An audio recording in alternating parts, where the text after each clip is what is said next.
The wine and cheese crowd. I like Security wine was tight at the cheese. Monarch Gala. You took quite a risk walking into the Lion's Den. If we were gonna kidnap Dr. Amaral, then we needed to do it from the inside. Kidnap? Beth Wilder.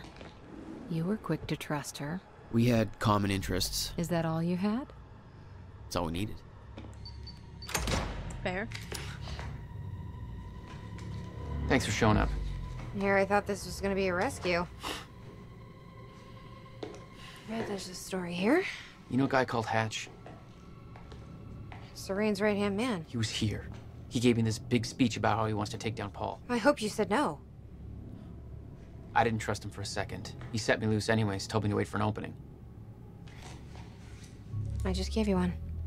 Woo. Appreciate it. She's so feisty. What's it look like out there? Locate. I think you're secure. Everyone's concentrating on the party. So far, your crazy plan's working. Wow, crazy. And Dr. Amaral? I don't have a fix on her. She's either at the party or at her office at the R&D facility here on the island. I'll scout out the party. Ma'am. So you're gonna sip champagne while I break into a high-security installation. Looks like you got this all figured out. I'll save you a cocktail weenie. Oh, well, in that case... I will take the cocktail weenie. Thank you. Okay, well, hello everybody, welcome back to my channel. This is RicketyGames. I'm Sydney, and today we are here with Quantum Break. This is Act 3. We are probably halfway through the whole game, so that'll be pretty interesting. I don't know when we decided that we were going to kidnap Miss... Seriously, Jack? Let's go. Ma'am, I am expositing. I don't know when we decided that we were going to kidnap Dr. Amaral. That I knew we were trying to get her on our side or to divulge information, but when did it turn into kidnap? Whatever. We're going with it. It's crazy. She's probably more suspicious of us because Martin Hatch let us go, and that doesn't seem like something he would do. But he's so vigorously against Paul, and we're against Paul, and it's a thing. And then the little hint at maybe a romance. We kind of got a little bit of a taste of that with Alan Wake 2 from Timebreaker. They kind of implied that like the not Jesse Faden and the not actor Shawn Ashmore in that one was the not Tim Breaker. They had a thing, maybe. He's like, I'll be back for you, and she's like, maybe. Maybe. I'm here for it. Whatever. We like crazy, right? She's so serious though. Oh, okay. Goodbye. I guess we're getting into it. Let's go. The only way to go is this way. I'll follow you, ma'am. You walk so serious. I got like the Western stance going on. I'm not much better. My cover isn't gonna survive the night, but it'll last a little longer, so you can't walk out the front door with me. This is the quickest way to the R&D facility. I still think I get the short end of the stick I here. disabled the security at the back door, but there'll be guards. Contact me when you're clear. Yes, ma'am. And Damn. Jack, What a door. you know what's at stake here. This can't be about revenge. Well, I'm not here for Paul. I think we're a little bit here for Paul. It's kind of why we walked straight to the party instead of meeting him at the dry docks. And we tried to shoot at him. Come on, let's go. This is an escape, remember? Yes, ma'am. I'm skedaddling. Thank you. Good luck. Okay, are you gonna shut the door on me, or... Oh, you are. Let's do this. Goodbye. It's blurry as hell. I mean, Paul might have chosen the business side, but I don't think... Oh! He's escaping! I don't think we have. Whoa!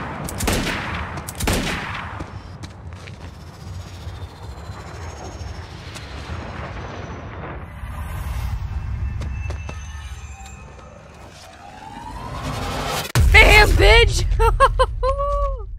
That was cool as fuck. Damn. That will hurt in the morning.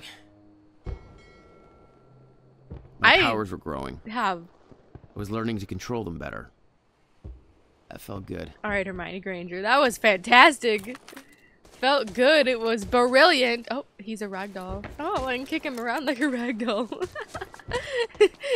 I punched him so hard into ragdoll status. That was fucking epic. Wow. Who the hell designs these doors? Okay, I'm gonna have to move faster to get through. You know, I got it. That's so cool. My brain needs a minute. Zoom, zoom, zoom, zoom. I'm just Quicksilver, basically.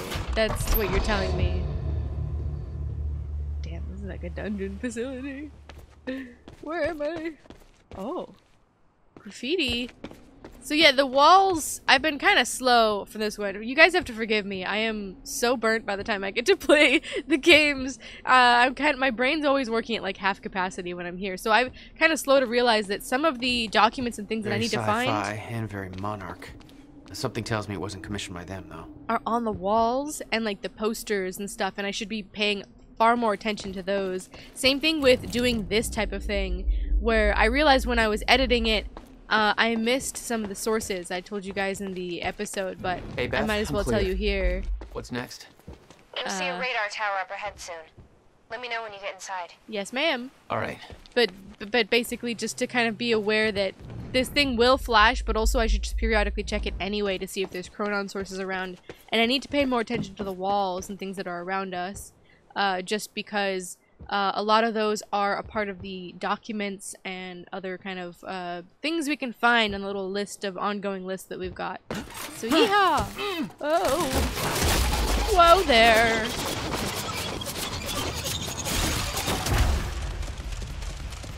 Oh, I can see the bullets! That's fucking cool! Oh, ow, yow, yow, yow. Oh, you could have warned me about that one, Beth.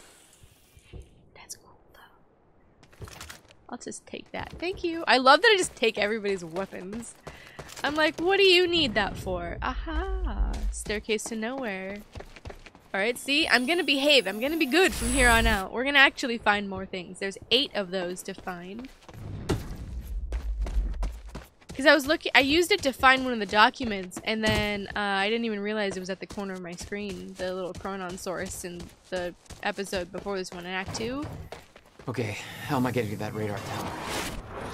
Reconstruct Up you time, go. of course. But, oh, I see. So I needed, well, no, I don't see it, actually. Obviously, that's fixed. Oh, do I just need to be on it, maybe? Let's try this again. Oh, that's a no.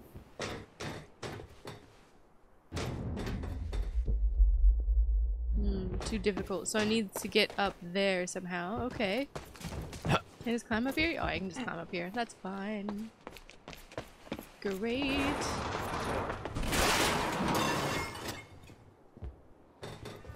Come on, too slow, Jack. Can I just do it from here? Yeehaw!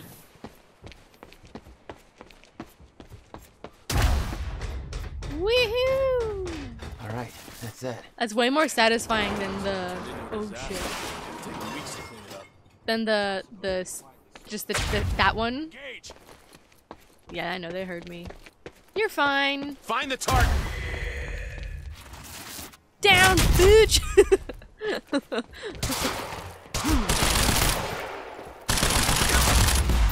Dead. Toast.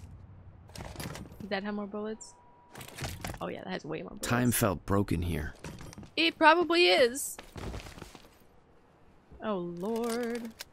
Gull Island Sign, Riverport Coastal Defenses. The coastal defense installation of Riverport was commissioned on August 2nd, 1940, and completed in September 1942 as America faced the realities of World War II. The whole cannon felt unstuck in time.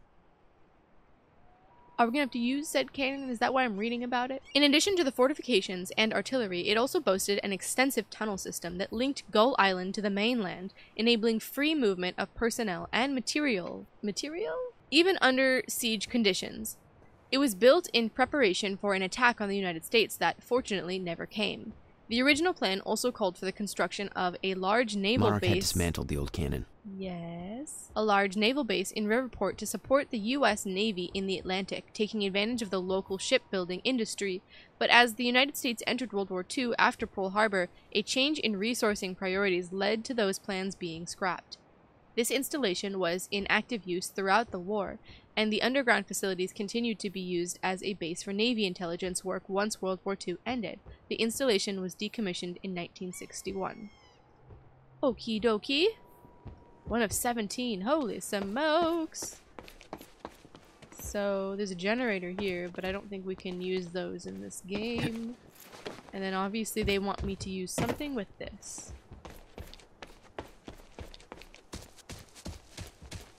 And then what's around? It's locked. No, I figured. That's it? So cannon is it? Aha. Okay. Oh, what are these? Oh, we're reconstructing the whole cannon. Timeline of the old cannon felt loose. I could shift it around. Smart place to aim the cannon, guys. Right at our own I've been base. thinking. Monarch projections say these stutters are getting more frequent. If one hits while we're grabbing Dr. Amaral... You'll be frozen. Yeah, I know. It's a risk. Monarch specialist troopers have the stutterproof gear. I bet Dr. Amaral would have that in her office too. Probably. I'll keep an eye out. See if I can grab it for you. Oh, see, I'm smartening up. I'm getting there. All right, that's that. Yeah, baby. A little shimmy. But I am the breaker of doors. Who's that? Just guards? Well. Can't believe that Joyce guy just gave himself up. That's crazy. Yeah, well, he's locked up tight now. I hope they put 2 in the back of his head. Rude.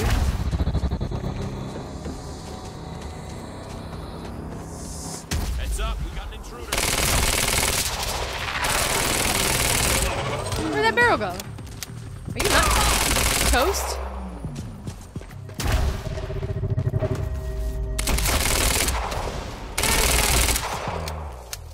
I thought there was a barrel up there, no?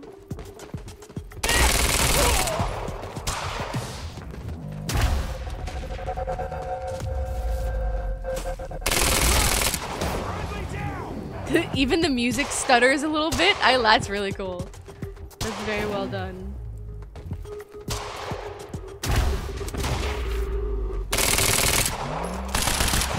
Fireworks? How?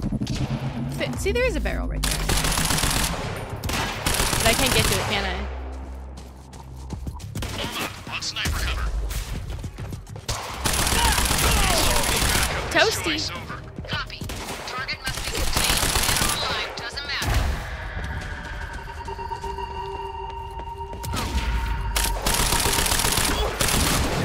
Bye, bitch.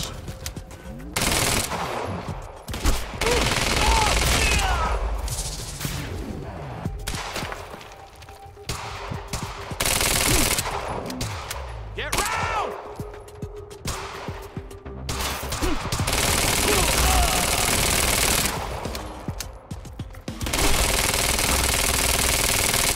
It's kind of horrible for that. Taken out, bitch.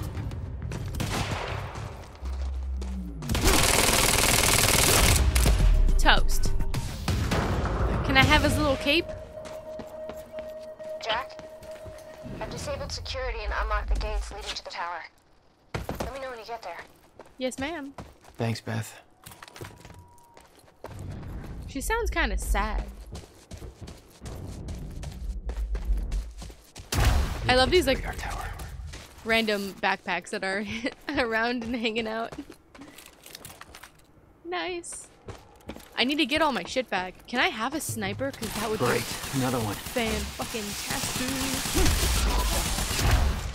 Oh. Okay. Next stop, the radar tower. Yowza, yowza, yowza. I did that a little too early, but it's okay. Just a little tappy tap. Can I just take it? Thank you. Oh man. I would love to have one of those snipers. It's one of my favorite things to do. What are these things?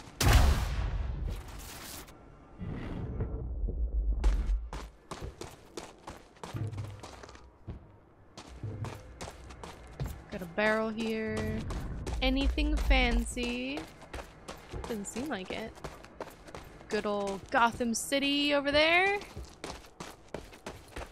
party. Get to waltz right in.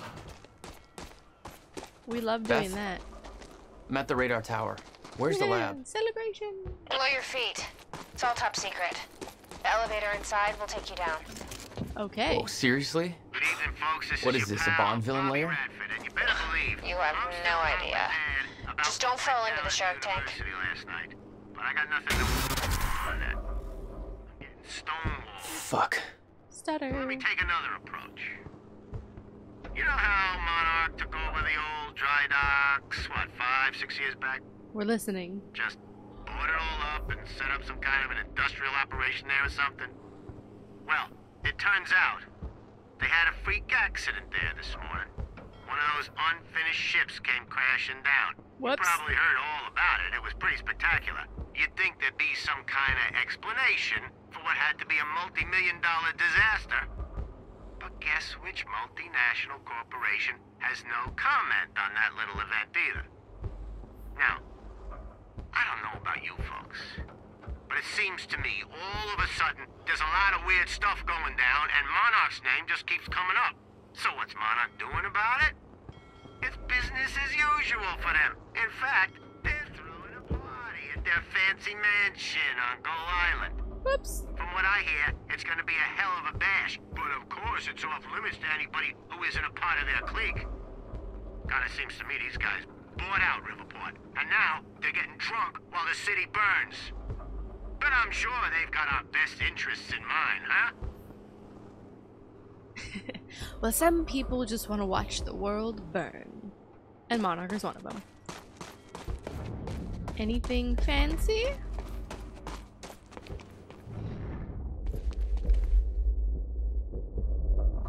Is this where we need to go? I want to explore. Aha! Aha! Yeah, baby! We need to stockpile. Nice. Yes, nice indeed. We need to stockpile these anyway. We have 4. Ah, there we go. We have 4 available. So we can actually do like the second version of this one or this one, but the ones later, this is a 1, but the ones later are like 6 and stuff. So I almost, and this one's a 2. Will last longer. Ooh, see, that seems useful. We're doing that one. I was gonna like, let's save it. Never mind. Okay, we're gonna save the other 2 that we have though. Things will be better. And then there's the helicopter. Okay, what's in here then? Probably locked? Or not? Great, I am the opener of doors. Welcome. Tonight marks a momentous occasion. For years we have been building towards this day. Is this the speech? Years of planning, You took 6 developing, hours training. to prepare. For me personally, this marks the end of a 17-year journey, and today we emerge from the shadows. We do so accepting great responsibility. I present to you the CFR, the Chronon Field Regulator. This device has been at the heart of our Chronon research since 2010, but I am here to assure you that it is so much more than just that. This device will be our salvation, and as promised, it is ready. To some of you, this means nothing. To others, everything. Rest assured, you will all know when the time is right. We are entering a volatile age. Because of you. Great danger is coming our way. It cannot be prevented, but we can be protected. And so tonight is a celebration. A celebration in the face of darkness. We celebrate, but for some of you this means nothing. For others, everything. Rest assured, you will all know when the time is right. We are entering a volatile age. Great danger is coming our way. It cannot be prevented, but we can be protected. And so tonight is a celebration in face of darkness. Tonight we celebrate because I promise to you that we are prepared. We are prepared for what comes next. We are prepared to do what is necessary. We are prepared to survive. Thank you. It was a horrible speech, by the way. I think that was a draft because he like repeats himself. Look But at him. Not a care in the world. If that was the real speech, it's very dry. You didn't give me a good pep talk. I need like the emotion there. You're a little dead in the eyes, right there. I want the we will survive. This is the night is darkest just before the dawn, but we will persevere. We have flashlights. I don't know, whatever. Something more passionate than, you know, we'll get over it. We're good. Sick. Things are great. Some of you might not get it, but you know, it's chill. Okay, monotone. Could do better. Let's say 4 out of 10. Anything fancy over here? I better take out this damn helicopter later. This better be the exit plan, you know what I mean? Okay, looks like with the elevator is the only way down. Yes, yes. Alright. Boop-de-boo. Beth, I'm about to take the elevator. Goodbye. See Paul's still fond of his own voice? Yeah, he's talking about his survival plan. Crowd's eating it up. Are they? Really? That was the real thing? Good lord, man. Oh.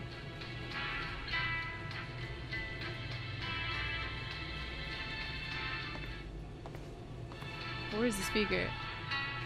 It's in this direction.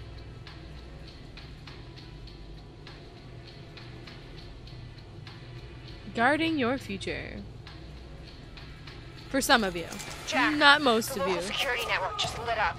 They know you're Whoa! Let's get that glass broke before I heard anything. Oh, shit, it's Joyce. Oh shit!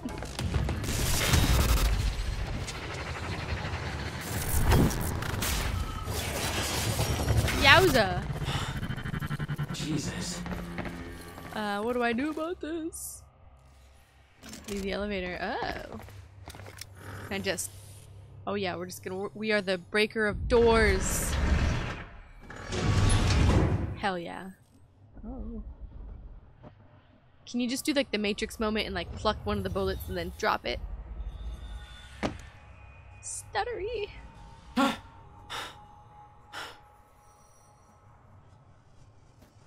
Trippy as fuck.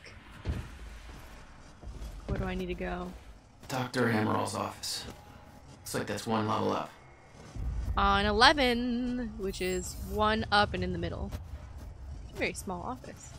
Can I just take all their guns? No? Why not?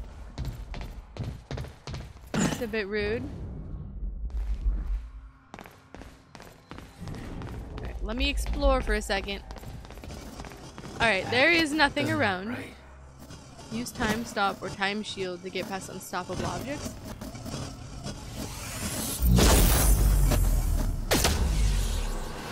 Woohoo! Party! I can't take anybody's gun though. It's unfortunate. Testing. I'm assuming that's the way we need to go. Because that's like more up. Unless the whoa. Maybe not.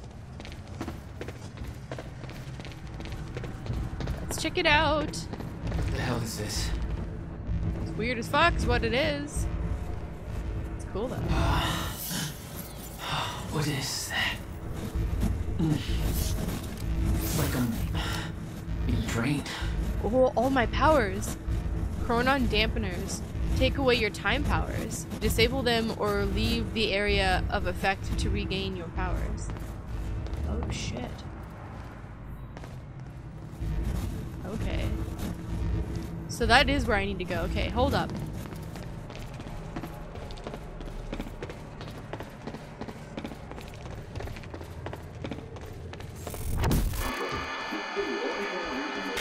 Getting more frequent. Oh, it's all the same area-ish. Okay. I'm trying not to miss anything.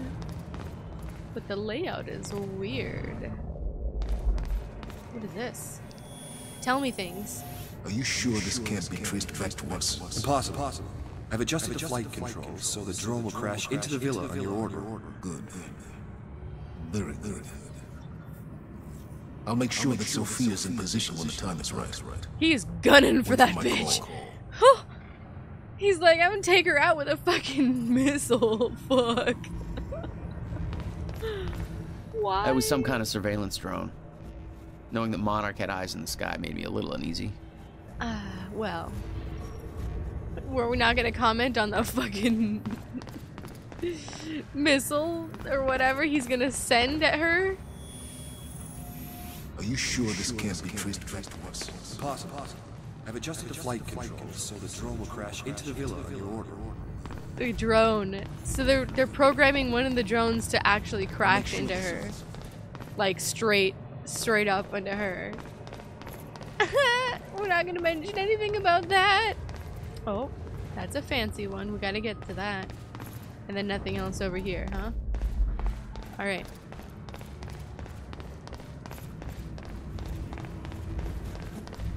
So back to the dome.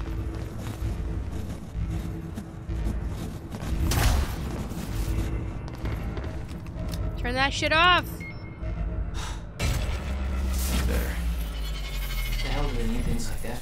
Stop people like you. The device drained my powers. We refer to it as a chronon dampener. Oh, thank you for telling me. Emails! From Paul Serene to the Lifeboat Maintenance, October 9th, 2016 at 5 p.m. Greetings, lifeboat personnel. The day has finally come to commence Phase 3 of our plan. Tonight, I will be hosting a gala to celebrate this monumental achievement to which you are all invited. By now, you have likely heard of the events that took place earlier today at Riverport University. Our path forward has not been impacted by this minor setback. We are ready for what comes next. Your part in this journey has not yet begun, but the onset of the fracture will bring with it new challenges that are worth reiterating. I am not able to go over many of these issues in detail at tonight's gala because many guests will not have knowledge of the lifeboat protocol. As such, I am including a high-level document outlining key points worth addressing. The path forward, our journey ahead, the lifeboat protocol, status of the survival program, shifters, dangers awaiting us at the end of time, R&D tour, our future at work. So, number 1, the path forward. When you were first chosen for the lifeboat protocol, you were sent a package illustrating in great detail several events that would come to pass. It was stressed that these events were unavoidable. Many of you were reluctant to believe this, but every single one of those events has since occurred, including, to our great regret, the onset of the fracture. This provides empirical evidence of my knowledge and understanding of the future, and I trust it has dispelled your doubts. No future event that I have experienced can ever be prevented. This includes the end of time. It cannot be avoided. Okay, I do have a problem with this, and this is kind of what I was trying to hint at earlier discussions really quickly, is that I know they're trying to do a bootleg paradox, which is kind of what we are... That's the word that I was looking for that I didn't really have. That's where the end is the beginning is the end, and I really want there to be like a set thing that starts everything in motion, but that's the point of the paradox. We've already been over this, right? But it doesn't make sense in this context, in my opinion, that something like this is happening and it is a bootleg paradox, but Paul gets to make choices within that paradox. But I guess all of his choices either don't matter or whatever he chooses ends up completing the cycle. Does that make sense? Because he's saying no future event that I have experienced can be prevented, but here we are at a junction point every time with Paul making a choice between two different pathways, if that makes sense. So either those choices are arbitrary, and whichever one he chooses results in the same exact outcome, or there's something kind of missing from the details that we are understanding of the time paradox that we are experiencing, if that makes sense.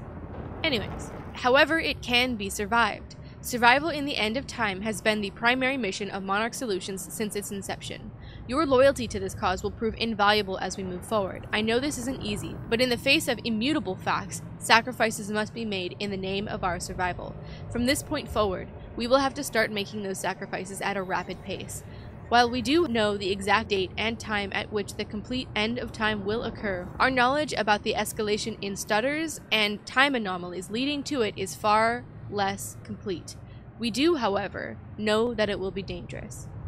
For the first time in 17 years, we are entering a phase of relative unknown. Adjustments will need to be made along the way, both in response to the effects of the fracture's progress and to the less cosmic events that we find ourselves in.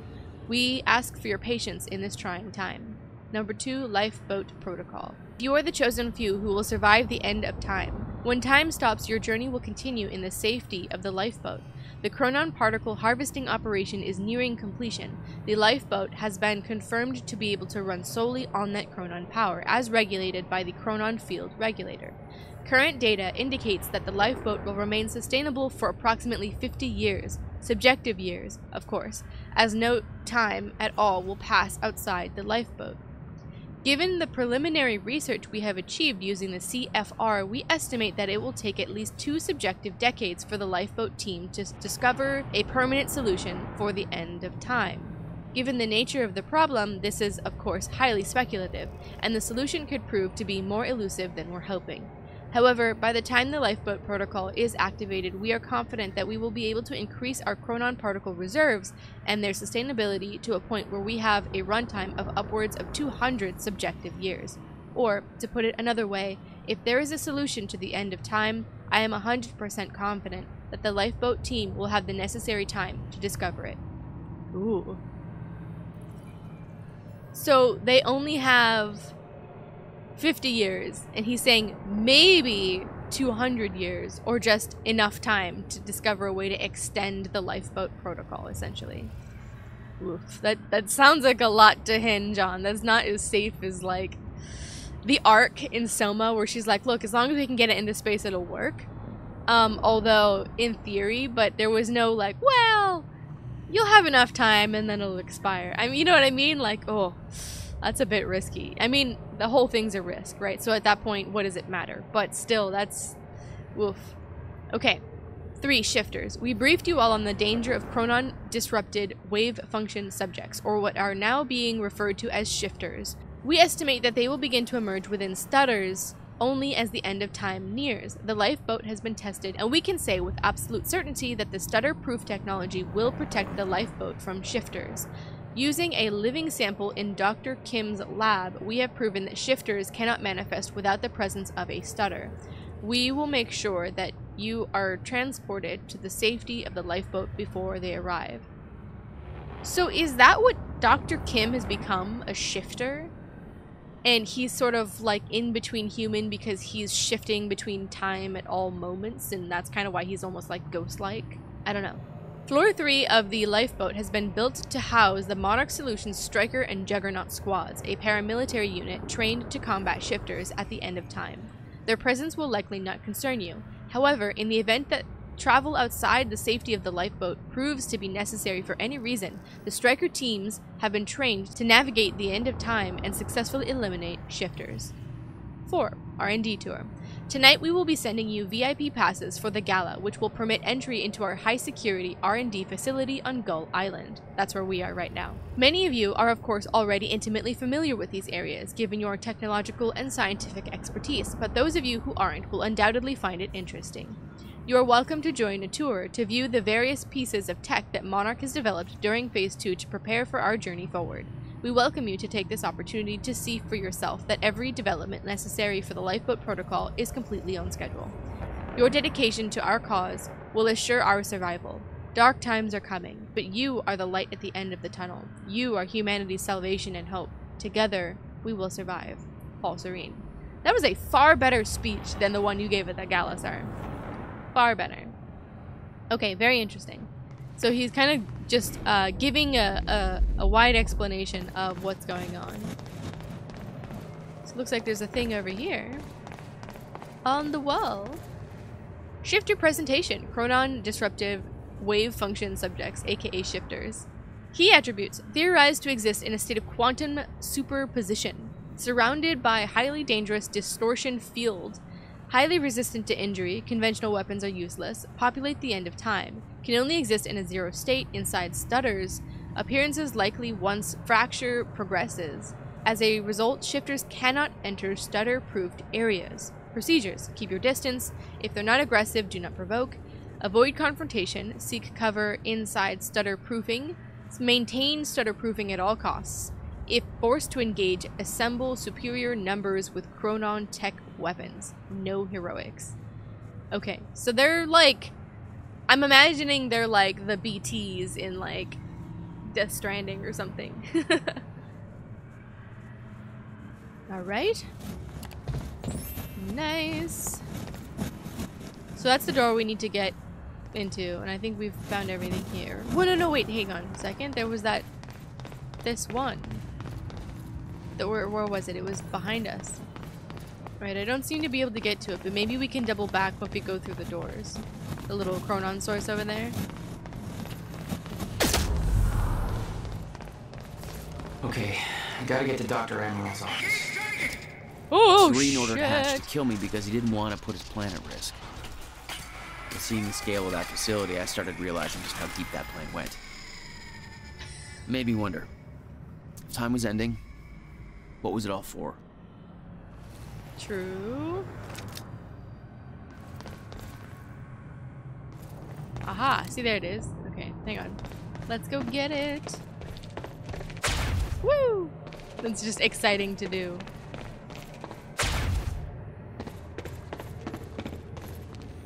Chronon source. So this makes 3. See? We're finding more things this time, I promise. Oh, shit.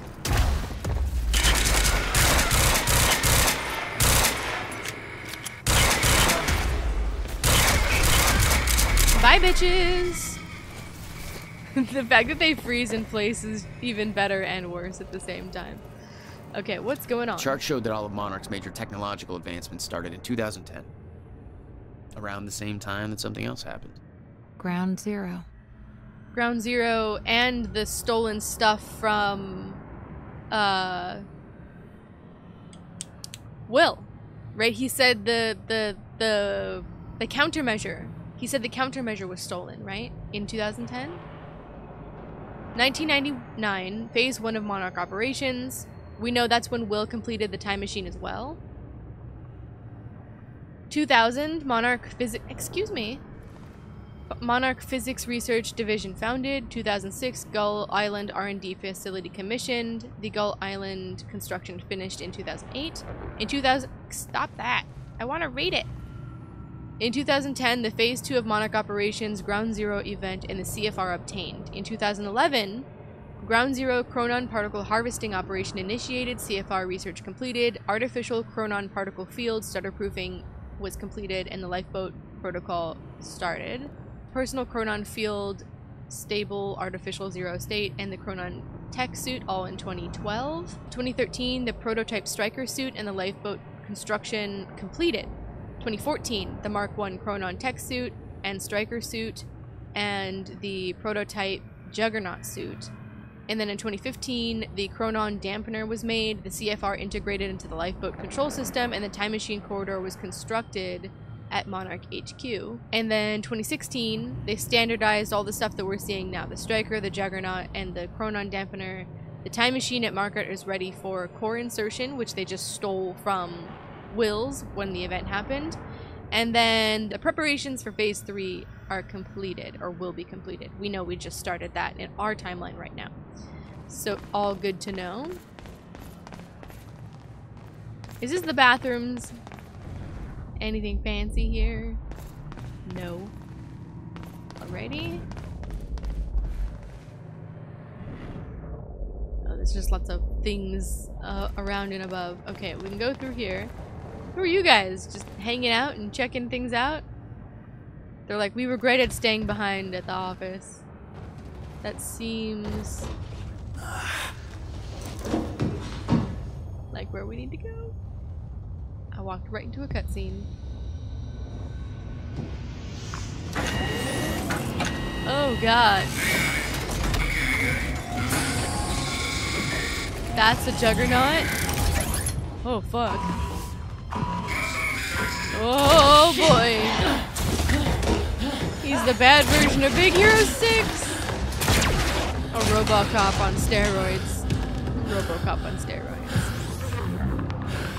Oh shit, little mini boss fight right here.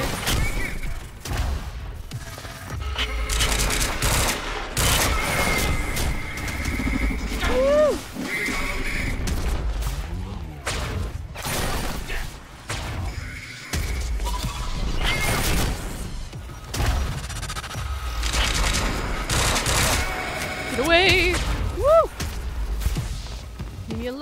down. Woo-hoo!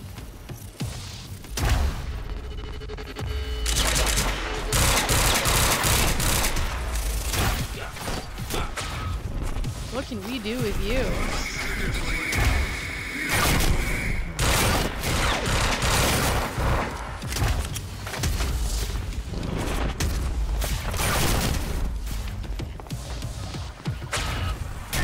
Yowza! So I need to figure out where his weaknesses are.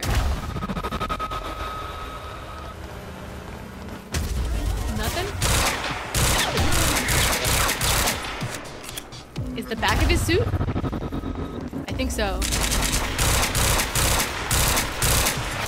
Woo! Yowza!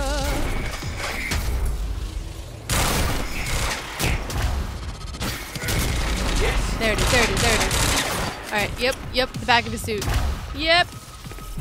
Got it!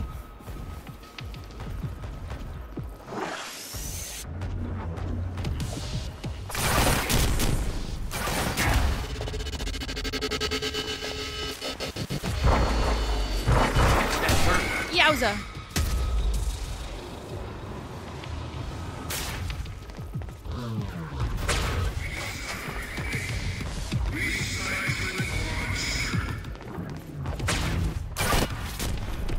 Leave me alone.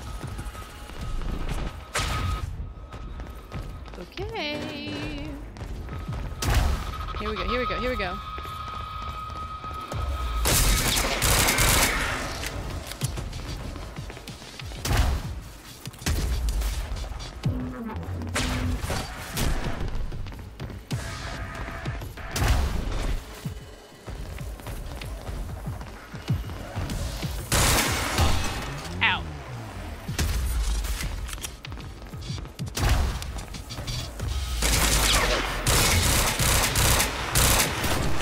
Gotcha, bitch. Fuck. Yeah. That was hardcore. That was hardcore. Well, it just took a minute to kind of go in circles constantly and wait for the thing to load. But I liked it. It's cool. Juggernaut party, man. Can I take anything from you? I wish we could, like, loot them. Which way is Amor's office? It's a great question, Jack. One we will answer in a minute. Doing good, though. Alright. It was clear that Monarch had been building the Chronon technology for years. They were prepared for the fracture. None of it would have been possible without the CFR. Which you stole. Well, I kind of stole all of it from Will.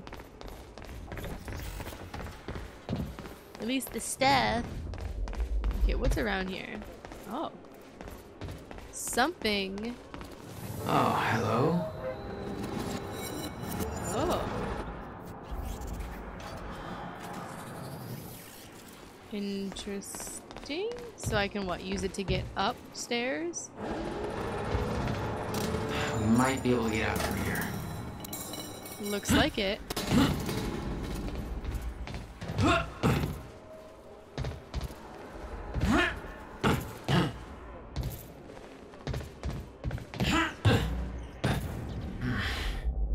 Guessing this isn't the usual employee route. Probably not. Doesn't look like there's anything else on the ground floor that I'm missing. So that's good. Good things. Yeah! Alright, stutter-proof wall zone. Oh, everybody's hanging out here. The poor regular workers that are just here trying to, like, enjoy their work and their day. These are clearly the people that didn't want to be a part of the gala and they're just trying to do their job. Stressed out by the end of the world, and then there's, like, bullets and hailfire and shit blowing up all of a sudden. They're gonna be like, what the fuck? Dr. Amaril's office must be close. Woo! Do you have a little scooter? No, he's washing the floor. Power washer. It's like nobody here knows about the mess I made on the way in. Well. Nice job, Beth. There's been a ridiculous amount of stutters happening as well, so I'm sure that's not helpful. What was that? Oh no, that's a thing from before. Anything down here?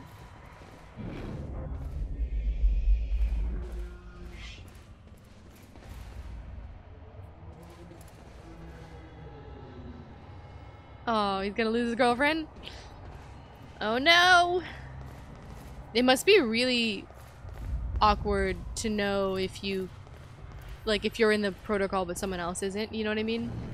That seems like a really difficult, like, I don't know how you deal with that. From Sophia Amaral, the Time Machine, to Monarch Team Leads. Hello, I have just been informed that the Time Machine core we obtained from the university has reached Monarch HQ safely, and is currently being installed into the new Time Machine corridor system we have constructed there. As you know, the core of the Time Machine is the Time Machine. The corridor around it is merely the user interface. This means, of course, that once the installation work is complete, we will have effectively moved the Time Machine from the university into the Monarch HQ. That said, we don't intend to use it. Let me repeat that. There are no current plans to use the Time Machine. We are not sure how safe it would be to use, given that its initial activation has caused the fracture. I personally believe that now the core has been activated, further use would be safe, but make no mistake, this is a hypothesis, not a proven fact. We know that the Time Machine taps into the universal Meyer-Joyce field, and somehow that connection has caused the fracture in the field, apparently because of a misconfiguration. We are looking into the specifics, but until we know for sure, it would be irresponsible to use the machine. However, having it in place gives us a degree of control. It allows us in an emergency to travel backwards, although we obviously can go no further than to the time of its activation last night, or forwards as might be required. Obviously, being fully secured at our building's restricted area on the top floor also means that nobody else can use the machine. I have to reiterate that the only person who may authorize the use of the machine is Paul Serene. I do not have that authority, Martin Hatch does not have that authority, the only person who does is Mr. Serene. He takes this issue very seriously, and I strongly suggest that you do the same. Dr. Sophia Amaral, Head of Research. Interesting. But only can go back to the events of last night. Shouldn't you be able to go to any point in time where the machine is activated?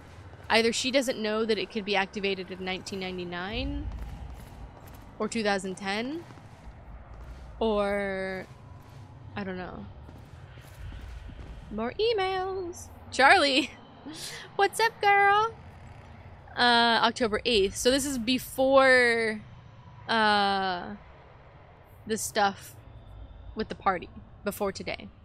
Let's read it from the start. Okay, to Fiona Miller from Charlie Wincott, October 8th, 2016 at 10 a.m. What's up, girl? So I had a dream about you last night. It wasn't anything bad, don't worry. It was pretty fucking weird. Let's just say that if you have a second mouth hidden under your arm that keeps insisting the international stock market's being controlled by the Pittsburgh Steelers, this would be a real good time to tell me. I mean, I don't usually have premonitions or anything. I don't believe in that crap, but just the same, I'd hate for that one to turn out to be true. Oh, and also, that mouth eats nothing but sausages, real chompy chomp style, so, you know, there's probably nothing Freudian happening there. Just wanted you to know. What are you up to, Charlie? Yeah, he definitely likes her. What a weird thing to say. Charlie Wincott, Fiona Miller. Jesus, Charlie, I can tell that you're a man of great sophistication. Did you major in smooth talk, or... Actually, hey, speaking of education, I heard rumors about that OP coming to the university. I know you know, because... you always know about that sort of stuff. It sounds pretty serious. What the hell's all that about, Fiona? And then he responds, well, as far as the university thing goes, I can't really talk about that. I mean, yeah, obviously I know. I'm like the first person they talk to about something like that, but it's classified. I'm sure as hell wouldn't put that down in an email, so maybe you should just come down and talk to me. You know, if I was free to talk about it, which I'm obviously not. Bring food. Seriously, I can't talk about it, and I don't even want to know how you know about it, but you should still bring me food, not sausages. Please don't make this weird, Charlie. So I guess that's why she brings him food when we initially see them in the episode, in episode 1. Interesting. Weird, but interesting. Brenner's mug. We should check out Burke's contacts. Who is he working with? Can we have a mug? Intel objects found. 1 of 2. Ooh. We're doing better. So there's stuff on the inside of the glass, which we need to go up and around for. So let's do that.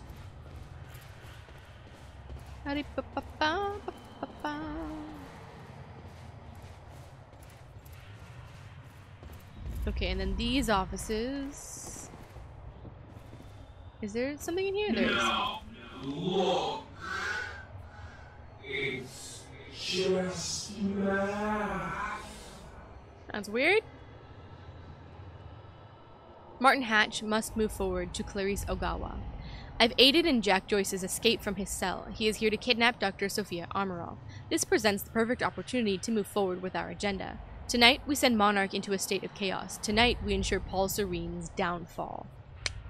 Boom, bitch! When Paul hears about Jack's escape, he will order Sophia Amaral to be locked away in the villa for protection.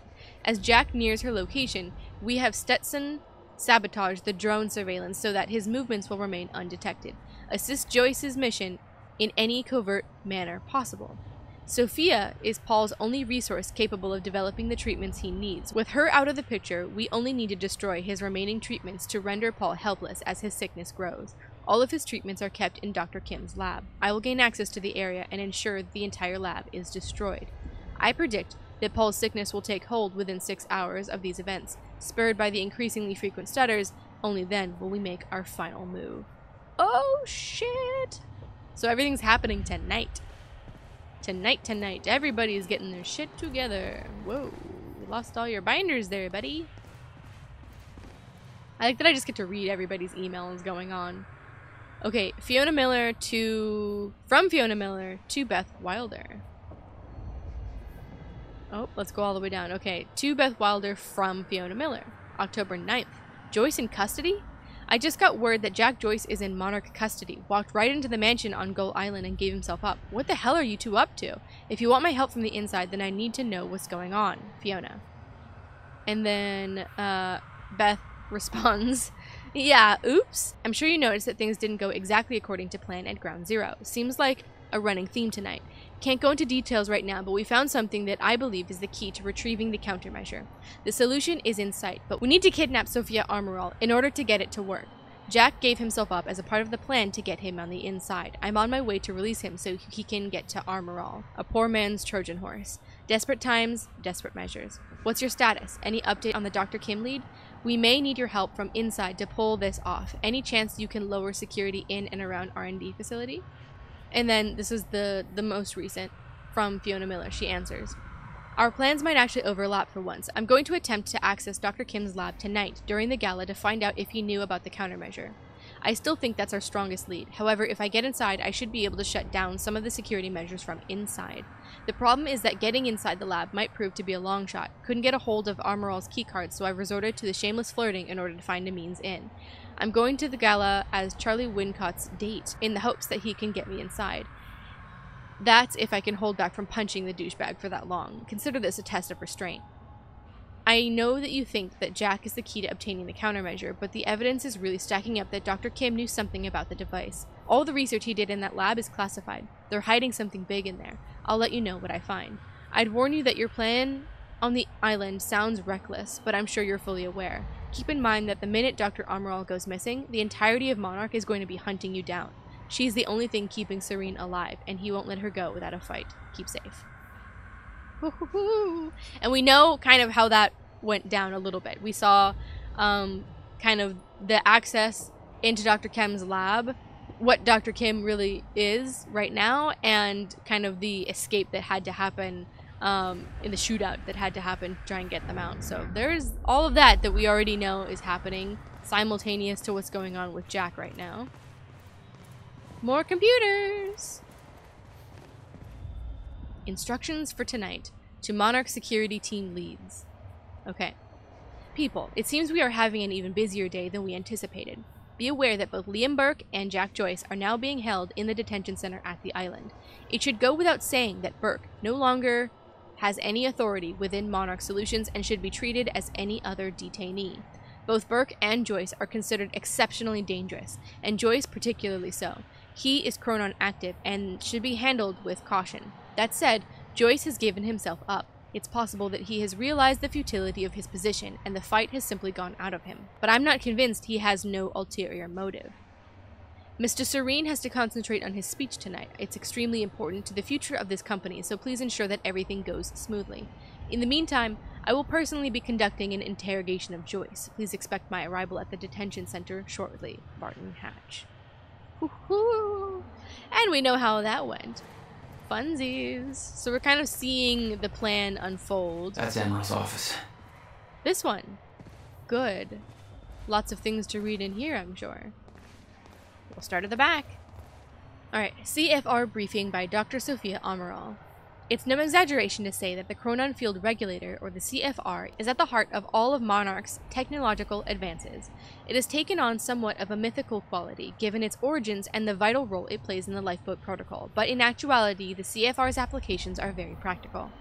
That's not to say that the CFR hasn't a course-altering impact on the work Monarch Solutions does. It's been hugely influential in the development of both the stutter-proofing technology that allows us to shield large areas from the effects of a zero state, enabling time to keep flowing within them, even as it stops everywhere else, as well as the smaller, personalized application of the same technology.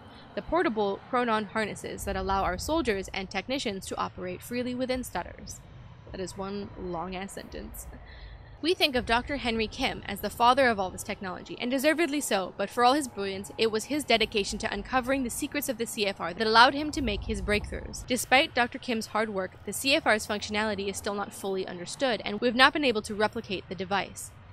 Having more than one of them would obviously be greatly advantageous to us, but we find ourselves in a precarious position where, in order to fully investigate it, we would have to take it apart. Given its immense power, such an undertaking would pose obvious risks.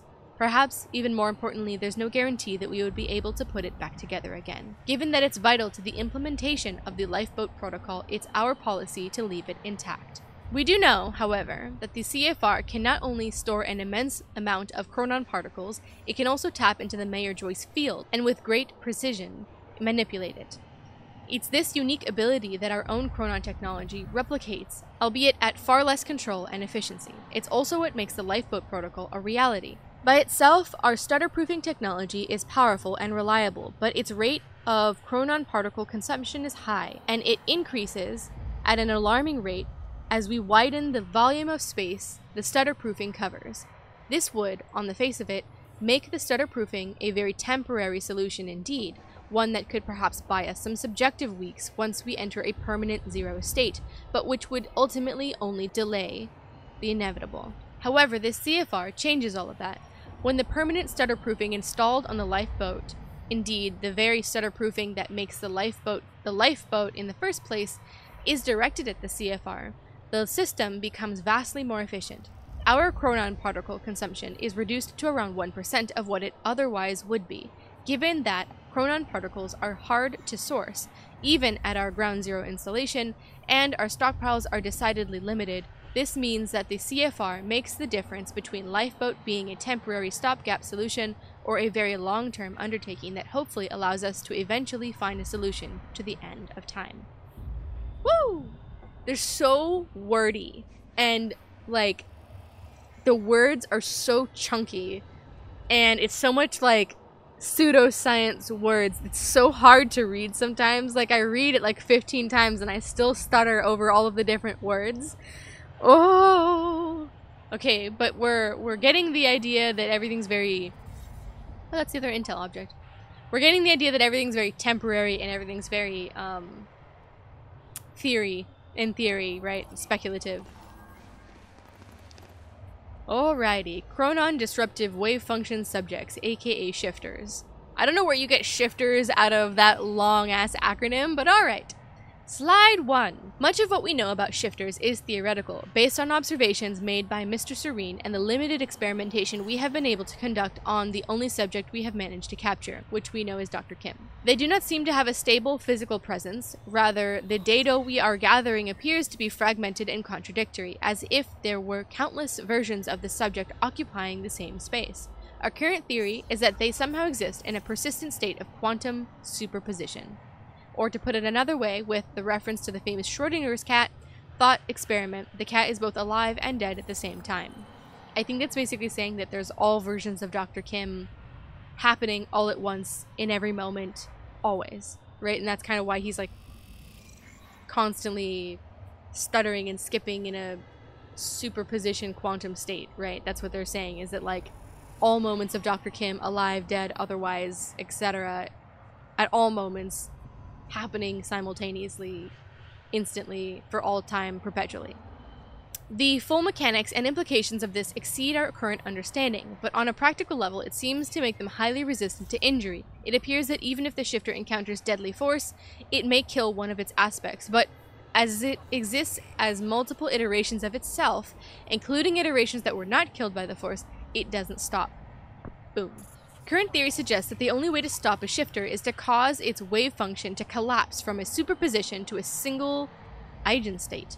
In practical terms, a shifter must be affected with deadly force enough times for it to run out of healthy versions of itself. As such, direct confrontation with a shifter should be a last resort. Slide 2. Contact with a shifter is extremely dangerous. We know they are essentially mobile repositories of vast amounts of chronon particles, and that they can only exist in a zero state, an area which has been depleted of chronon particles, typically by fault in the Meyer-Joyce field that encompasses the universe. Colloquially, we refer to these as stutters in time. We also know that shifters are hostile to any source of chronon particles other than themselves within stutters, so any chronon-active individual within a stutter may find themselves targeted by shifters. It appears that movement in the stutters, by which we mean the very movement of the particles within the space in which time flows, not merely the movement of an individual, disturbs them, and they respond with considerable aggression. As discussed previously, shifters are extremely resistant to damage. They are also quite physically formidable, but their biggest threat is the distortion field around them. Its exact nature is unknown. We know it warps the properties of the space surrounding them, exerting great physical stress and unpredictable forces on its surroundings. Again, in practical terms, close proximity to a shifter may be fatal even if no actual physical contact takes place. Slide 3. The stutter-proofing technology Monarch Solutions has advanced offers solid protection against shifters. Time flows normally within a stutter-proofed area, so shifters simply cannot exist within them. Therefore, as long as stutter-proofing remains active, shifters are not a problem. However, stutter-proofing of large outside areas is not feasible given our chronon particle budget, so we have developed other technology to defend against shifters, the chronon dampeners. A chronon dampener works by annihilating free-floating chronon particles within a specified area. As shifters' forms are hypersaturated with chronon particles, they cannot enter an area in which a chronon dampener is active without their wave function collapsing. Therefore, our operatives in the field have a solid portable defense against shifters. Our technology is shielded against the dampener's effects, so activities in the stutters undertaken by our strikers and other operatives are not hindered. However, as an unfortunate side effect, the dampeners have a crippling effect on individuals who are chronon active without the aid of technology. Accordingly, should Mr. Serene be present, you should always make him aware of your intentions before activating a dampener. You may rest assured that the dampener is not powerful enough to do actual physical harm to Mr. Serene, whose system constantly produces new chronon particles to replace the ones that are lost, but as the dampener's effects are unpleasant and enervating, such an encounter is likely to lead to an awkward conversation about future career prospects. If you fuck him up, he'll fire you. So we knew about half of that, but the rest of that is about the chronon dampeners, I suppose. This looks like... That there looks like what Beth wanted. Oh, shit. Ah, chronon harness. Emerald's at the party. Well, shit. The stutter won't last. I better find a way out of here and get to the party. Okay. After we read all of the things, though. Projected fracture progression. We've looked into the preliminary data on the frequency and severity of the stutters and crunched the numbers, and the results are alarming. Our original projection, which gave us years until the fracture reached the point where time breaks down completely, does not match up with the progression of stutters we are experiencing. Put simply, the stutters are happening more and more frequently, clearly indicating that the Meyer-Joyce field is breaking down much faster than we thought. Taking the rate of acceleration, we can hypothesize that we might have as little as 24 hours until we reach the end of time, or the point at which time stops and no longer starts up again. Ooh, okay, so that's an interesting piece of data that we did not know for sure. So we have about 24 hours or less until the end of time. That's why everything needs to happen tonight. And I think that's why Martin Hatch wants to get rid of Dr. Armorall. That's why all of the things in the gala, phase 3, everything needs to happen now, I suppose, because we're learning that we have a lot less time than we thought, until the end of time. We do not know why the original projection was wrong, and why that data, which we do consider reliable, coming as it does from Mr. Serene, seems to entirely contradict our current findings.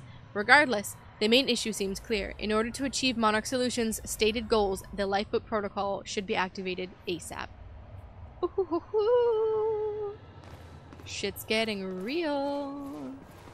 The Admiral had tried to warn Paul. The end of time was approaching quickly. Less than 24 hours away. Mr. Serene believed it would take years to run its course. Admittedly, he was wrong. Woo! And he doesn't like to be called out being wrong, so whoops. Also, I'm going back to the first article, the first email, so that we read it in order of, like, responses, because it's annoying to read it backwards, in my opinion.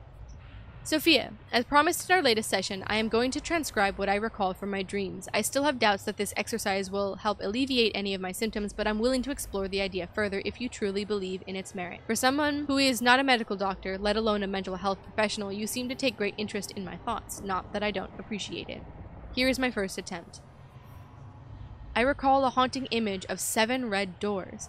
Each door has a wrought iron handle that was dripping liquid metal onto the ground, creating a pool in the middle of the room. I looked down into the aqueous metallic glow at my feet to see my own glimmering reflection, revealing that I had aged half a lifetime. Startled, I looked back up to discover that only one door remained. Jack Joyce stood in front of it. The heat in the room was overwhelming. Jack was sweating profusely, his skin red and peeling open.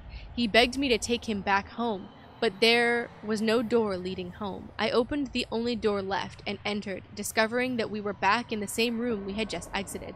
He refused to come to terms with this and opened the door again. I followed him over and over as he desperately opened the doors, forever leading us back to where we started. The heat grew, and he howled in pain, begging to know why I made the other doors disappear.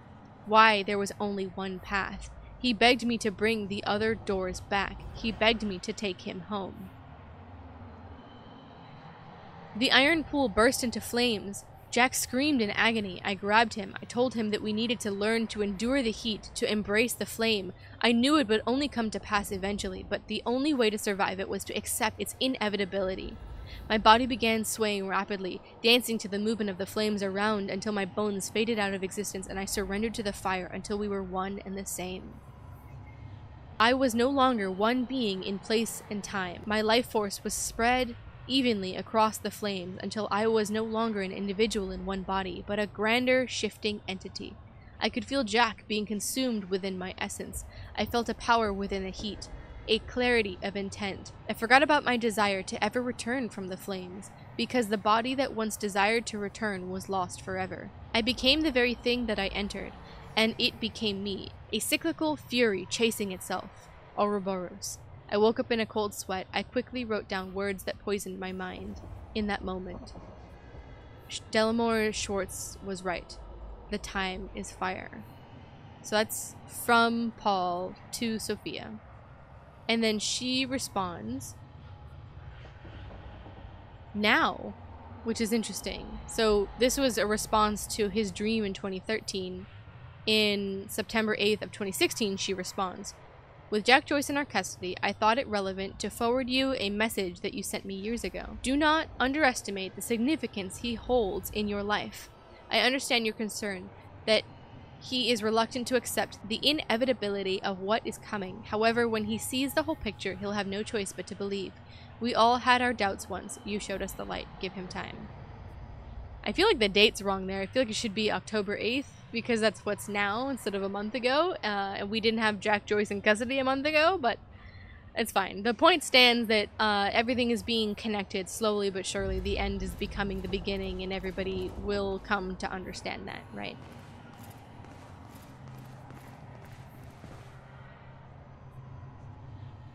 Woman playing Alan Wake. Children of the Elder Gods, scourge upon the data. Ah ha ha.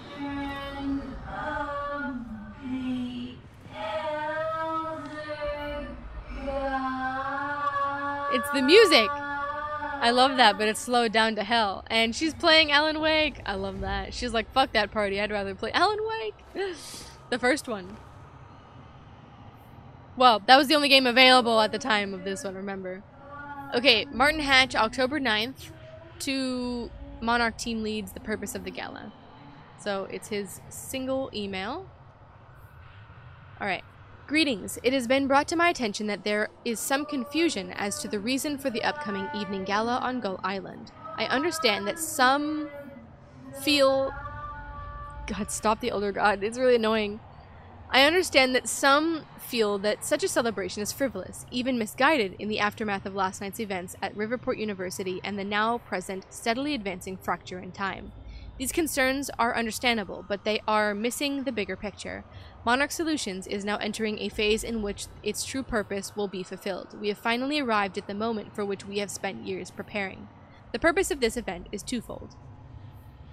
First of all, for those selected to be a part of the lifeboat protocol as scientists, technicians, support personnel, or in some other role, it will be important to see and hear Paul Serene. Continued confidence in the survival program is vital for the continued survival of Monarch and ultimately the human race itself. This is particularly important given recent events. We need to present a desirable and reassuring counterpoint to the sacrifices we've had to make. Naturally, not everybody at the party will be among the chosen few, so a certain degree of informational hygiene will be required. I trust you will ensure that those reporting to you are informed precisely to the degree necessary. Secondly, for all our autonomy and the vast resources, Monarch is not functionally independent from the rest of society. In order for our plans to succeed, we will need the support and cooperation of the authorities and numerous business partners, even though they don't know our true goals. A demonstration of power and confidence, as well as a clear message that Monarch has the will and the reach to fulfill our plans, will go a long way towards securing that support. This is particularly important given our recent hardline approach. We cannot weather the storm of public opinion without the support from Riverport's higher echelons, and if they consider us weak or a liability, they may choose to probe deeper into our activities. This is precisely the kind of escalation we do not need at this crucial juncture. In conclusion, this is a tremendously important event for the future of Monarch Solutions, and for the future itself. If there are any questions, please don't hesitate to contact me, Martin Hatch. Nice. And it's interesting to see the hardline trickle into the documents as well, our choices. Alright, last office. Hopefully last document.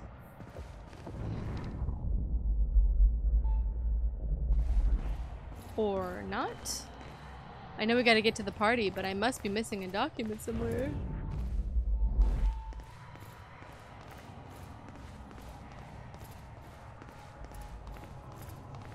Quite expensive piece of tech you stole. Bill me. I knew Beth's cover wouldn't last long. Had to get it to her at the party before it was too late. Alright, let's get into the bottom here. Maybe the last document's in here? Looks like it. Can I get past you, sir? Guns made to operate in a stutter. Paul had clear priorities. When time ends, guns don't. Lovely. Is a Chronon source over here? Yeah, it is. Woo! Only 3 more. There we go. Yes, yes, I will get to the upgrades. And what do you have in your hand? The Monarch combat gear was unwieldy. What I'd taken from Dr. Amaril's office was much lighter. Almost like a civilian model. Ah. The harness that we just picked up. Oh boy! Seems to be everything. Woo! Aha, okay. More offices. So there's gotta be something down here. Yeah, there is.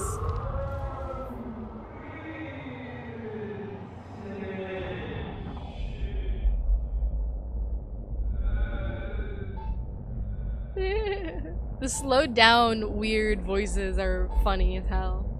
Okay, October 9th, 2016, 6:06 p.m. from Paul Serene to Cara Aveiro. And she had an email to Paul Serene. Time Machine Core. Paul, the Time Machine Core has successfully been transported to HQ and installed in the Monarch Time Machine frame on the top floor of the tower. The crew is getting restless. They really need some insight into the next steps. I understand the details of your plan remain confidential for a reason, but any information you can give us would be extremely helpful. Kara. And then Paul responds, Kara, thank you for the update. We do not require the time machine to be activated in the near future, but from this point forward, I want technicians on standby. Our plan requires absolute control. This is what the time machine represents. More than anything, we want to protect the machine from falling into the hands of our enemies. We have to deny them the opportunity to disrupt our plans. We may not be able to change the past, but if my travels have proven anything, it's the past that can help us better prepare for the steps to come. Those steps will be made clear to you very soon, Paul Serene. Very cryptic. 1 of 7 narrative objects. Uh-oh. Oh, dude. Come on, you're at work. Adventurous religious singles dating website. Adventurous religious singles. Pure thrills for the pure of heart. Find your soulmate. Meet the one he meant for you. Abstain together. Enjoy the tension. There is room for all in the closet of the Lord. That's funny. Okay. That's a narrative object? Alright. Noted. And there's another room over here. What's going on in this room? Whiteboard? Lifeboat presentation. The lifeboat. Located under Monarch HQ. Access sealed until completely activated.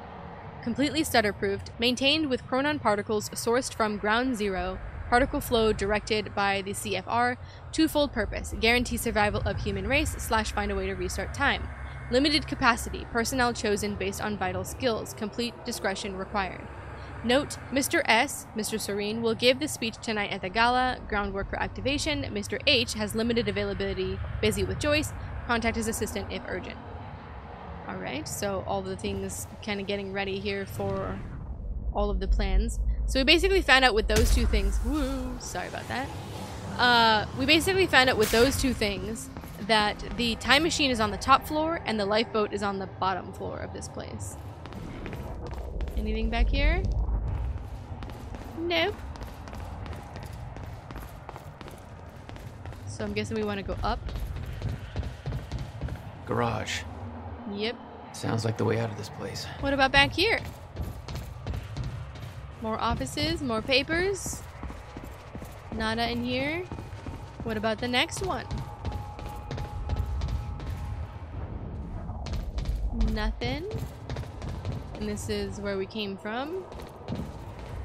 Just checking we weren't missing anything. So, to the garage.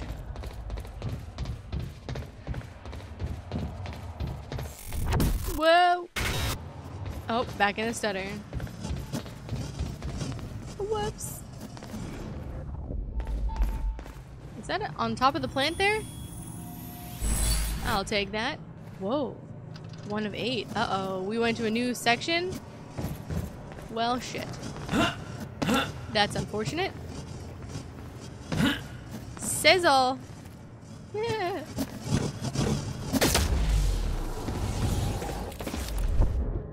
All I had to do was make it through the garage. Seems simple enough. Yeah, seems simple enough until the stutter lets up midway walking right through it. Like that. What are they gonna do to that bird guy? Engage! Time to wreak havoc.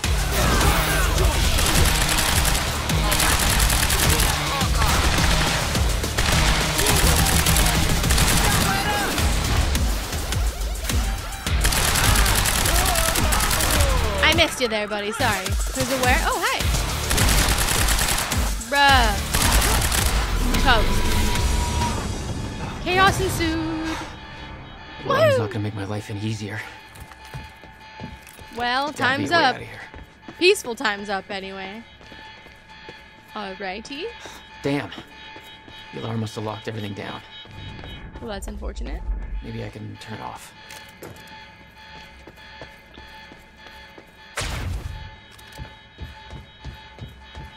Adventures in Flesh by L. Hakola. Chapter 11. Is somebody playing an audiobook When the over the Archibald radio? finally Whoever that is, shut it off now. His dungeon. I think I'll just leave that right there. Somebody find out where that's coming from. This is supposed to be a secure channel. Rest. He was still dressed in his impeccable suit of softest velvet, wearing the horn-rimmed glasses that gave him an air of indisputable awe. Interesting. Behind those glasses were his eyes, and those eyes glinted with feverish anticipation. I squirmed in my restraints. "So," he said, "here we are. You're gagged and helpless, and I can't wait to send my adventurer party into the darkest dungeon, located in the soft, damp underbelly of your citadel." He paused. Kind of sounds like Christopher Lee. I think it just keeps going. I'll take that.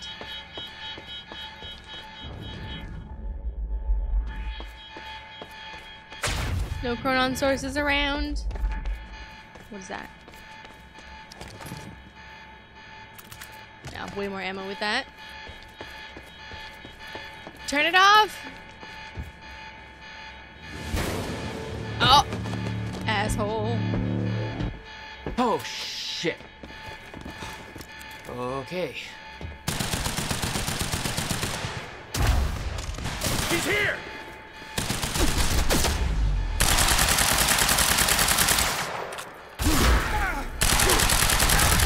Toast, fucker. Thank God. The screams, the That's what I'm elongated talking about. screams. Ah! Oh no, we'll switch. Switchy.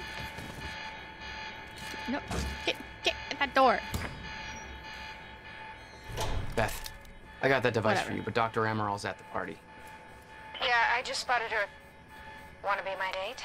Ooh. Yeah, save me that cocktail weenie. I'll make my way there. Serene's finished his speech and he knows you're loose. He's headed your way. Oh. Remember what we said. I'll keep him occupied, but switch to the monarch frequency to make sure you stay out of his crosshairs. Sure. Okay, I'll see you at the party. I'll take that back. Whoa. Take him down! Okay, game plan. Think. Anybody got eyes? Move in and check it out. Whoa. That's not what I meant to do. But that was fine. You toasty there, buddy? Chaos number 2.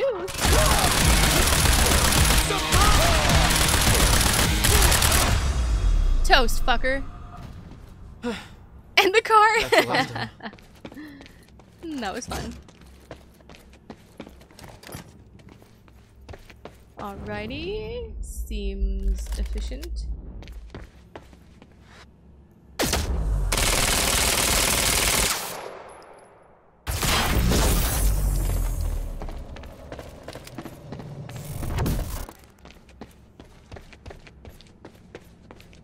I guess we go through here.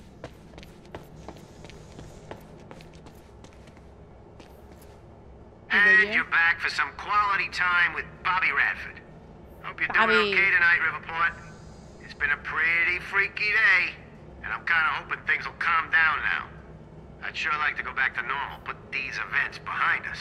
Personally, I feel like that ain't gonna happen, you know? Ain't no going back to normal. Back in the day, I used to think that Monarch was good news for this town. They brought in a lot of jobs, and I don't know if you remember it, but man, did we need those jobs bad. Unfortunately, that came with a price tag, and we're paying for it now. Now, they're playing those classic corporate games where they keep screwing us. They're And they starbucking lie the whole about it, town. And they deny responsibility. And even if somebody manages to nail their asses to the wall for it, they'll just lawyer up and wiggle off the hook somehow. Hell, that's business as usual in America, folks. You get used to that. It's what they all do in the end, one way or another.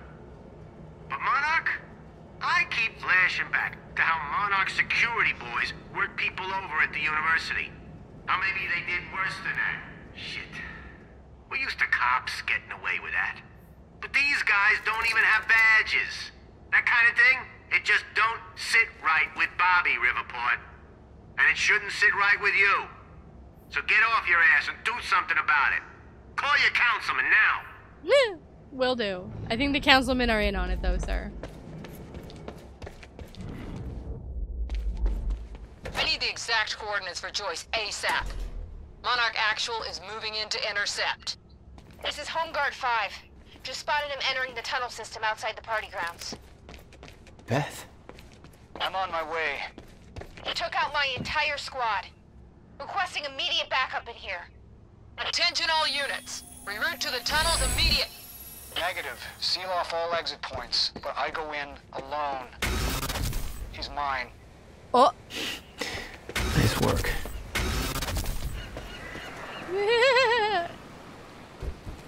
Everyone's running to the tunnels, including Paul. Again. And not I could me. see the mansion where the gala was. I had to find a way to get seems there. like a secret. Or no? Not a secret? I could see the energy field of another Monarch Chronon dampener. It would drain my powers. I'd have to find a way to shut it off. Shut that shit down. Oh, yeah, we can see it now. Oh, yeah.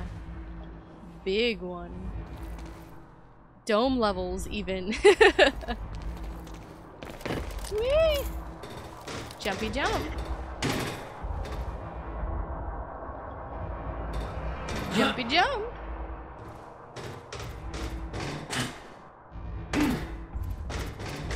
My powers won't work within that sphere. Ouch. Be careful. Ouchie.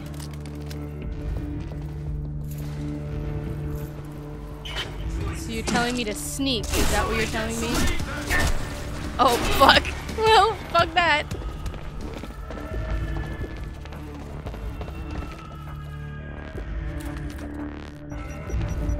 Where is it? Where is it? Where's the thingy-majig? Oh, there it is. No, no, no, no. I'm busy, thank you. I'll just turn that off. Yeah, now we're talking. Yeah, baby. Ooh, not that. Toast fucker. Oh, yeah, you guys. Can we do this? Bam! Take him out. Ow. I like that he shakes his hand like that hurt. I probably did. Woo.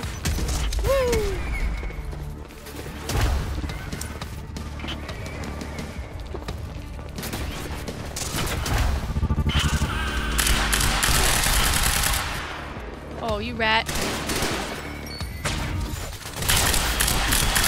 Got him. Okay, there's you. Can I get him? Can I get him? Or do I have to go? I have to go around, right? The Juggernaut. You evil rat bastard. Oh, who's you? Get the.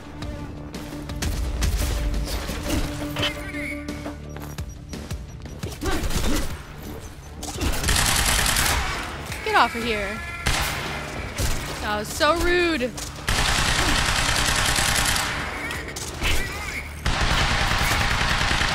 Die, bitch. Thanks for the heads up. Oh, where's the other guy? Where's Big Boy? Should I not kill this innocent, well, innocent in quotes, bro? Oh, is he over there? Yes, he is.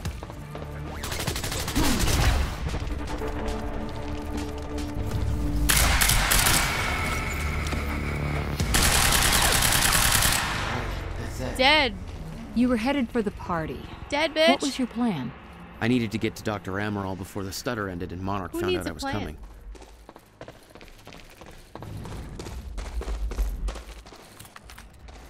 Who needs a plan? Not us. Oh, I keep doing that. Alright, nothing around here. Yeehaw! Alright, let's rewind the time. Or not.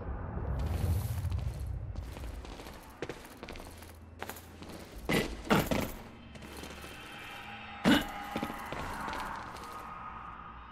really make a lot of sense. Can I jump from the roof, maybe?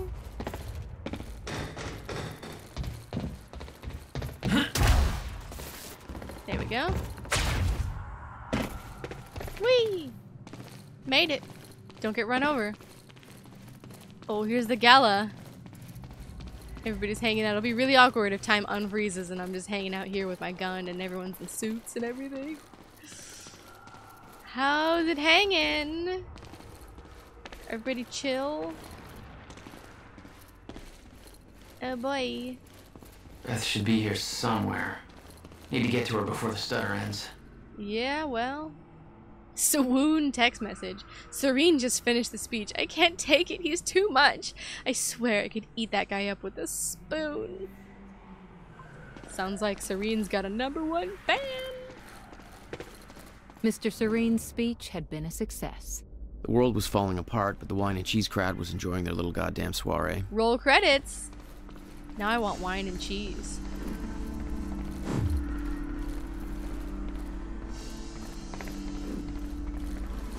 The music is all weird and slow. Figuring that out must have been really fun, but also really irritating when it wasn't quite right, you know what I mean? Anyways, let's fancy on over here. Everybody hanging out, just chilling. Can we just drink everybody's drink, like, simultaneously? You know what I mean? Like, eat all the food here. I'm sure we haven't eaten in quite some time, you know what I mean? Like, why can't we just snack a little bit? Fiona cocktail sword. Get Charlie drunk enough to access the lab. Why would we leave that anywhere? Also, I didn't realize that that's what the thing he threw in the episode. He, like, threw the little, it looked like a pin. It's the cocktail sword into the stutter when it froze and in that hallway. That's what it was. I, for some reason, was like, what is that at the time? I was like, yo, what? Oh, there's Beth. I totally just walked right past her. Can we free her? The harness, then. What the? Easy, easy, easy, Beth. Hey. It's okay. It's me. Jesus. Look at all this. It's better this way. Oh, this is your style.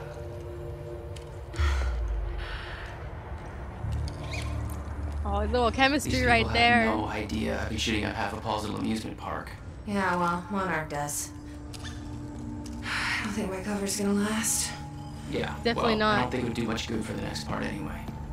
Especially since you're like, he's literally in the tunnels and he's not. Like, everyone's gonna be like, Dr. Amaral somewhere inside the mansion. yes, ma'am. Let's go grab her. Yes, Bit of ma'am. luck, we can be gone before anybody notices. I don't think so. Okay, All right. lead the way. We don't have What's our luck on our plan side. once we We have grab her? time on our side. There's a boat dock right outside the mansion. Okay, we can make that work.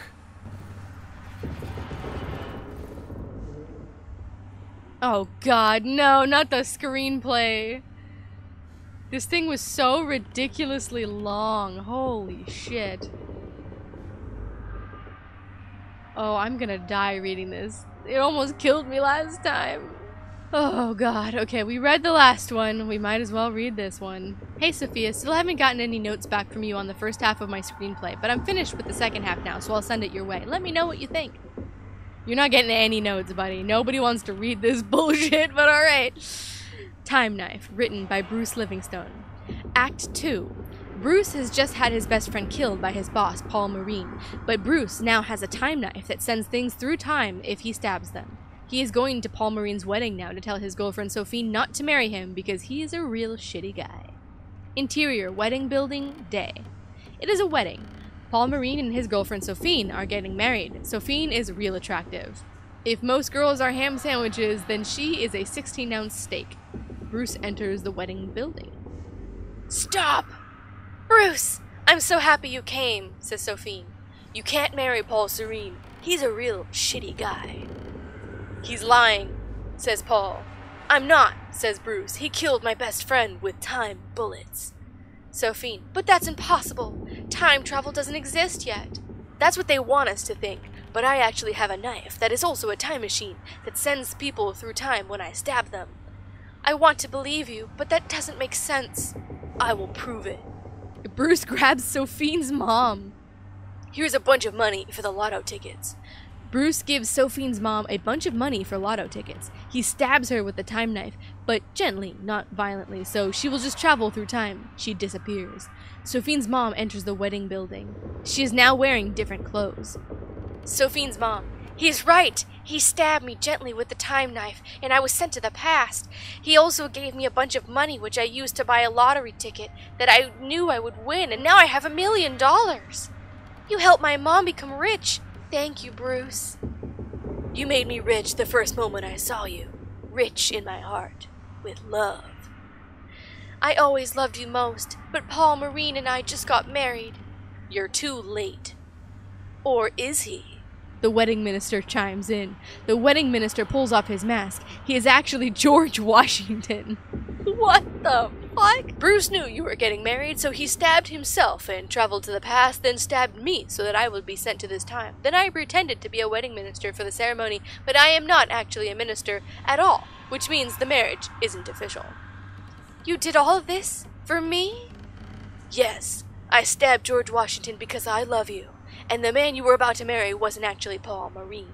Paul Marine takes off his mask. It's Slobbo, Bruce's best friend. This is actually a fake wedding. I saved Slobbo's life, then had him disguise himself as your boyfriend to make this look real, but it was actually a test to see if we were meant to be. The only thing meant to be is your death. Sophine pulls out a gun. She pulls off her mask. It's the real Paul Marine. But how? I followed you to the past using my time bullets and discovered you planned to marry Sophine, so I already married Sophine in the past. She didn't want to, then I showed her this baby. Paul Marine reveals a baby. I told her this baby was actually our baby from the future, that I used time bullets to travel with the baby back to the past to show her that we had a family together in the future, but in reality, this is just a baby I stole that isn't mine. Then whose baby is it? The real Sophine enters wearing futuristic pants and a shirt. Ours! Are you Sophine from the future? Yes, and you are quick to understand things. I came to the past to tell you that in the future you and I got married, Bruce. We had a very active and highly satisfying sex life, which led to the birth of our future child, Uruguay. This is the baby that Paul Marine is holding. He stole our baby. But why? Paul Marine stole our baby, then time traveled to the past so he could use that baby as a lie to trick younger me into marrying him instead by saying that it was actually our baby that he would have with me in the future. The past version of me believed him, and because of that, I married Paul Serene instead, and I no longer marry you at all. Aw, man, says Slobbo. It's over, Bruce. We're married, says Paul Marine. Until death do you part, says Bruce. Bruce pulls out the time knife. Paul Marine pulls out his gun with the time bullets inside. They have the best fight of any movie ever. At the end, Bruce has Paul Marine with a knife to his neck. It's been a slice. Paul lifts the knife up to cut Paul Marine. You won't get away with this easy. Paul Marine aims the gun at himself and shoots himself 30 times. The clip is bigger than a regular pistol. Paul disappears, but then 30 Paul Marines enter. Paul Marine, I shot myself 30 times so that I was set to many different times at the same time, which meant there were 30 of me. Now we are all here to kill you. Which means that each of you has a time bullet inside of you. Of course, I made sure that we were all shot in the areas that have no vital organs, and we get the time bullets removed after we kill you. Unfortunately for you, I time traveled to the past earlier and took your gun and added an electric charge on each of your time bullets. I control the electric charges with this handheld detonator. No, says Paul Marine. Yes, it's quite shocking. Bruce presses the detonator. All 30 Paul Marines are electrified from the inside. Their skin peels open all over like sausages that are left on the barbecue for too long. The Paul Marines all die. Consider this my resignation. Goo goo gaga. Aw, yeah, says Slobbo. George Washington, God bless America. Bruce and Sophine make it out. Sophine waits for a few seconds for the audience to stop applauding before saying her next line. Congratulations, you passed the test. What test? We always believed in you. You were the chosen one, so we traveled to the past to test you and make sure. We now believe you are ready to fight the ultimate villain from the future. Okay. Slobbo. Who is the ultimate villain? His name is Paul Marine. But I just killed Paul Marine. No, the Paul Marine you have known this whole time has actually been an actor from the future that we paid to play Paul Marine for the test. The actual Paul Marine is exactly the same, but he lives in the future. He was an actor, which means my job was fake as well. Yes, that is the only reason why you were kept in a low-level position for so many years without a single promotion, and it appeared that people didn't give you the respect that you clearly deserve. Because, in reality, you are the chosen one. It all makes sense now. We must travel to the future. Are you ready? Looks like it's time to find out. Bruce puts on his shades. George Washington waves the American flag. End of movie. Bruce Savage will return in Time Knife 2, The Reckoning. Oh god. That one wasn't as long, but holy fuck, why? Why is that a narrative object? Alright, we got art. I don't know if I have any voice left. But there's that. Oh. Hello, ma'am. Would you like an art piece? Let's go. Do you have time, bullets? That drone. Oh yeah, it's about to kill her, It's right? in the wrong place at the wrong time. Literally. Can I do anything to it? Jack, Dr. Amaril's in there. We need to get her out before time kicks back. Should we just explode the drone, or no? Move it? Okay, we move. Let me in! We shouldn't wait. Let's go get Dr. Amaral. I wasn't. Well, I was. I was waiting for you in the prompt, but you know. Time. Let's go, Becky.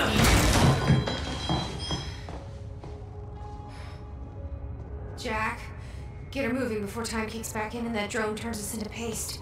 Yeah. Poor lady. She's like, oh fuck. Does it work with just anybody? What? Oh no. That's gonna be good. It's really happening. You're Jack Joyce. You're here to kill me. No, actually, I'm here to save but you're you. coming with us. We need your expertise. No. I'm not asking. She would rather die. Come on.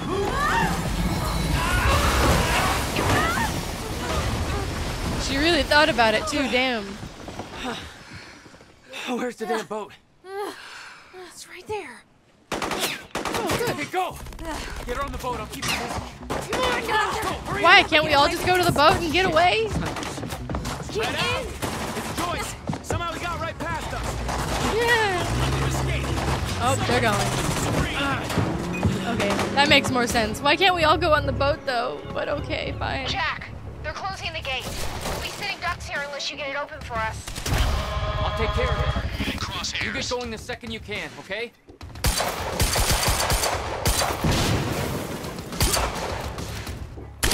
You're still alive. Absolutely not, motherfucker.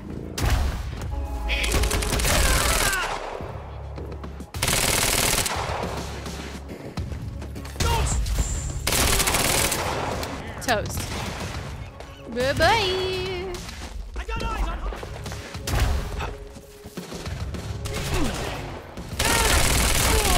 Way too much firepower around. These assholes are gonna sink us if you don't take care of them first. I'm working on it. Leave it to me.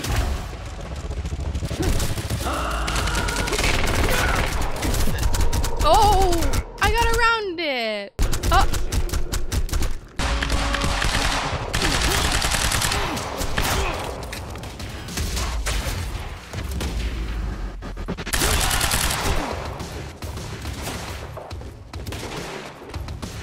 Target in sight.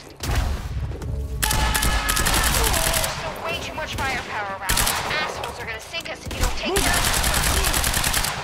Leave it to me.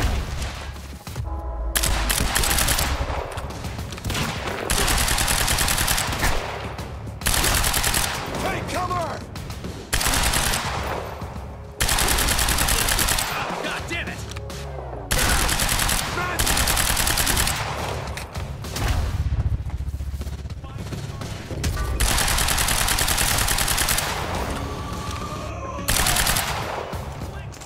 Okay, take that guy out.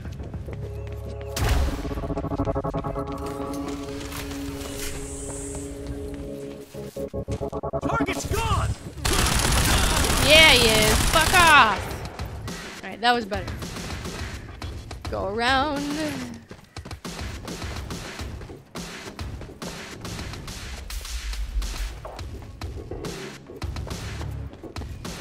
A lot of explodey things up here for sure.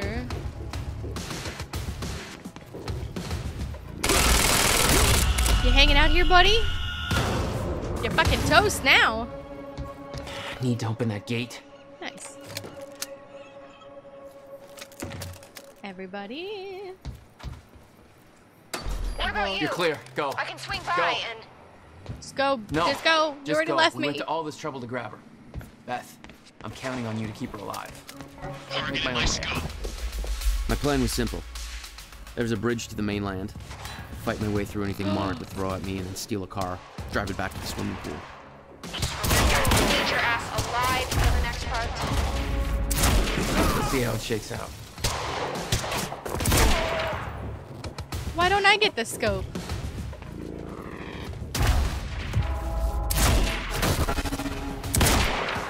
It's okay. Who needs a scope?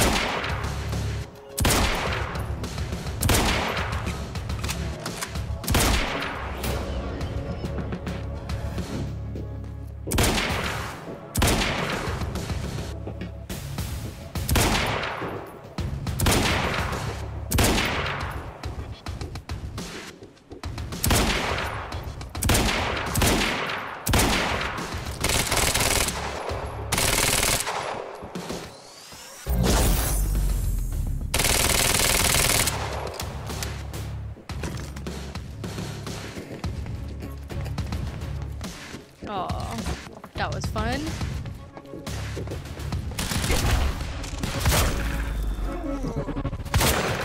Toast, bitch!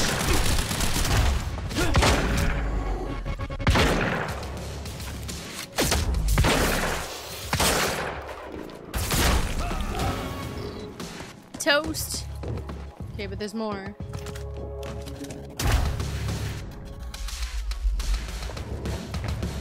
A lot of explodey things. Oh, I see ya.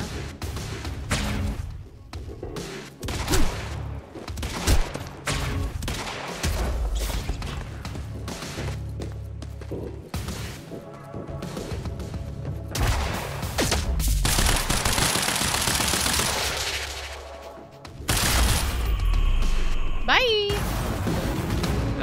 With Beth and Dr. Amaral, We got our own it's time for me fireworks. to get gone. There For we that, go. I need wheels.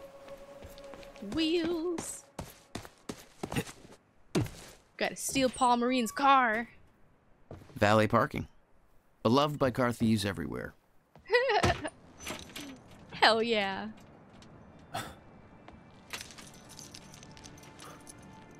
Good times, good times. Oh, that's a happy face. Hell yeah, baby. Bye, suckers.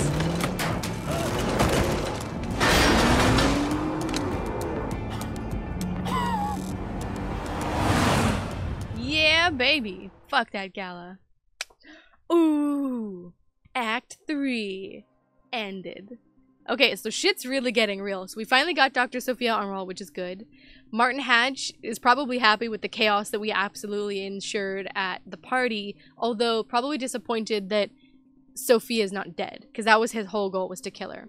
So we did get in the way there. So we're not obviously aligning in our plans there. But Paul Serene got away, but the intention was never to get to him. And surprisingly, we didn't make it personal. Like, Jack never strayed from the goal that was set for the night. So that's actually very good. Usually it goes awry. Like, we see Paul and then it's like, all right, I gotta settle this, you know, that moment. So happily, that did not happen. So things are going to plan.